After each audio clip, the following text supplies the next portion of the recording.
Hello and welcome to my persuasive speech today. But first, I want to apologize for the long delay that I caused at the start of the class. Now, before starting my persuasive speech, I'd like to ask you a question.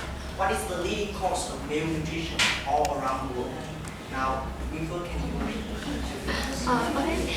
According to me, then the leading cause of malnutrition is the lack of food, because I've read stories about African children who is skinny, who is literally skinny because they don't have anything to eat for like days.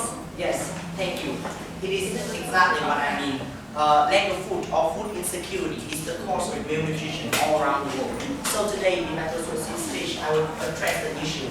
Why do we need to solve food insecurity?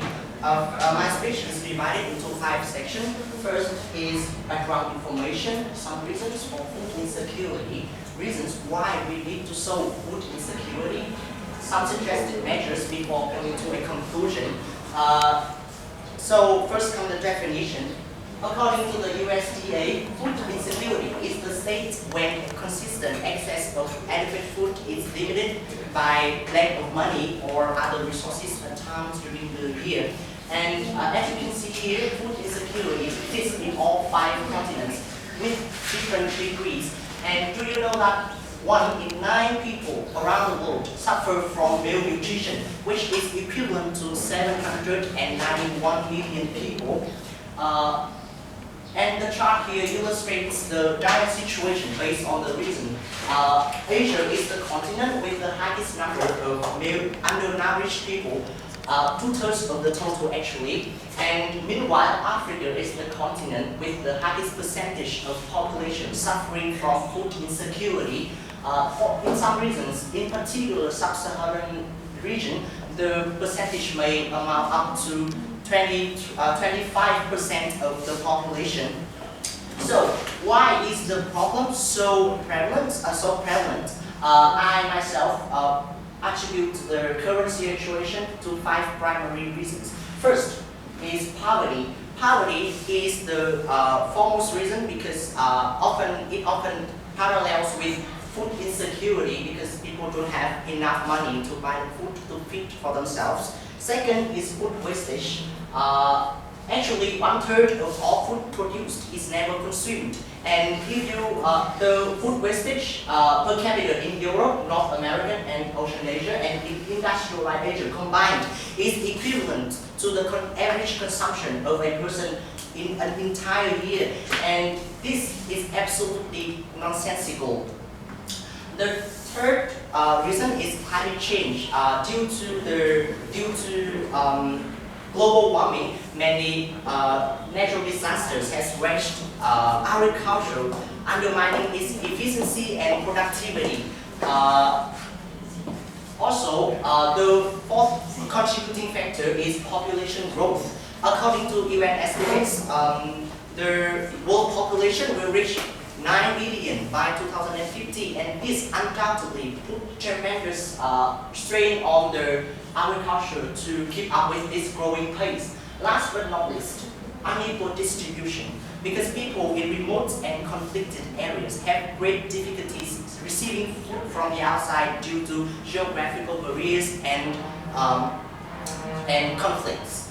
So we have known reasons for this food insecurity, which includes poverty, food wastage, climate change, population growth, and unequal distribution. But the core matter here is, do we really need to solve this? My answer is yes, definitely yes. Because if we let the problem exacerbate, then its consequences on both individuals and society alike will be more and more severe. Impact on individuals. First, the most obvious impact is on the health of the affected. Since they are not given the nutritious value, then their health, they will grow stunted both physically and mentally. Also, with food insecurity comes a spectrum of chronic diseases, in particular cholera. And as you can see here, some awfully frail and teen children victims of food insecurity. Actually, children are the most vulnerable victims of food insecurity, with 1 in 4 children worldwide suffer from food inadequacy. Also, the diseases caused by or is directly linked to food insecurity, including zinc and vitamin A deficiency, stunting, wasting, or suboptimal breastfeeding, is the cause behind 3.1 million deaths of children per year. Moreover, food insecurity will force people down the slippery slope of morality, because people don't have enough money, so they have no alternative but resort to theft and robberies to obtain the money. More seriously, for those who suffer from food scarcity, they are highly susceptible to contempt from others. Therefore, a deep sense of inferiority complex is embedded within themselves, making them feel marginalized from the rest of the society. And I will show you Maslow's hierarchy of needs. I'm sure that many of you have been familiar with this in psychology class. As you can see here, food must be at the base of all this, and with this prerequisite factor, can people feel a sense of security, intimate relationships, or secure or self-esteem? The answer here is very unlikely. But the consequence that I deem the most severe due to food insecurity is that it hinders personal development. How can people concentrate on working and studying wholeheartedly when they have to struggle every single day to find food? How can people develop their full abilities when their minds are too often preoccupied with finding food to eat? What I mean here is that food insecurity hinders their deprive them of self-actualization. Apart from individuals, food insecurity also have dire consequences on society as well. As I said before, children are the most vulnerable victims of food insecurity, and given the fact that children are the future of our society, therefore, a considerable part of our future is compromised by food insecurity. And also, in nations where high rate of food insecurity exists, the workforce will become weak. And by weak here, I mean both physically and professionally. As I said before, people cannot develop their full abilities, thus making little contribution to the society. And in this day and age of increasing competitiveness among the nations, those little contribution is the hindrance towards social development. Therefore, such nation will lag behind, unable to vie with others on an international scale. So, how the commander here? So we have the consequences of food scarcity on both individuals and the society. But and this is exactly the reason why we need to solve the problem immediately. But the commentary, but what it means is, what measures should we take to solve this problem? Here I put forward 3 main solutions. First is sustainable agriculture. I believe that it is the key to solving this problem, because with a sustainable agriculture, there will be enough food going around to provide for the people. These objectives can be achieved in 2 ways.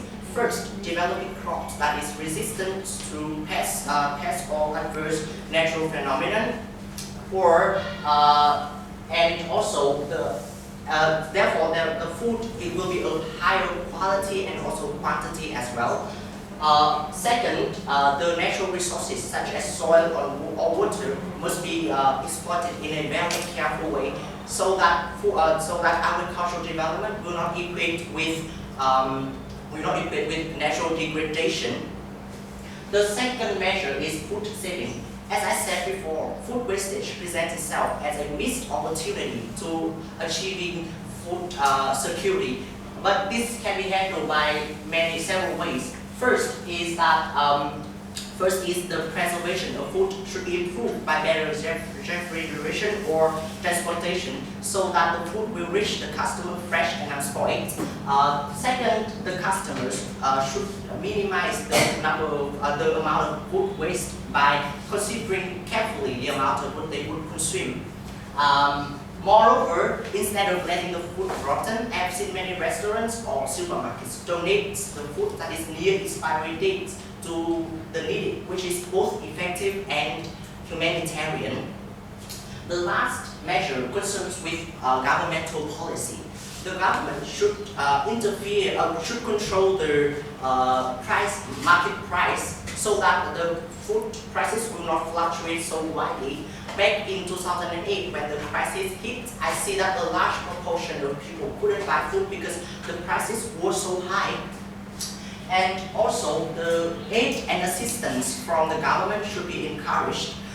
This does not only include domestic but also international cooperation as well. For example, the US Food for Peace. Food for Peace has provided food and assistance for millions and millions of people in 44 countries all around the world. This, I think, is a welcoming attempt of the US government to solve the problem, and such initiatives should be emulated worldwide.